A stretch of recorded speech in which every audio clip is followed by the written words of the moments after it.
জীবনকে টিকিয়ে রাখার জন্য প্রতিদিনই মানুষ ছুটে চলে আপন পথে।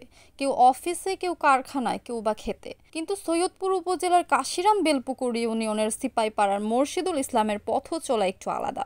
জীবিকার সন্ধানে তিনি গত ২২ বছর যাবৎ হাতে তুলে নিয়েছেন এক ডালির ভ্রাম্যমাণ দোকান।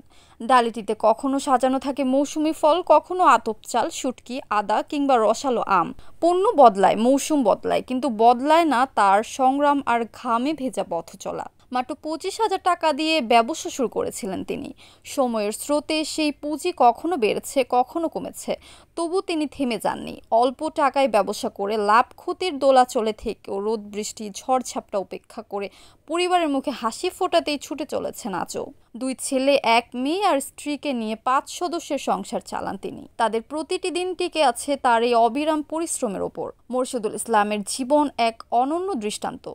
তিনি দেখিয়েছেন সৎপথে থেকে শ্রম দিয়েই জীবনকে সুন্দর করা যায়। তার সংগ্রামী পথ চলা কেবল তার পরিবারের নয়, সমাজের তরুণ প্রজন্মের জন্যও হয়ে উঠতে পারে অমূল্য অনুপ্রেরণা। সত্যি মোরশেদুল প্রমাণ করেছেন অধ্যবসায় আর সততার মিশেলে ক্ষুদ্র ডালিও হতে পারে আশার আলোকবর্তিকা। Omar Faruk, NAN TV, Nilphamari.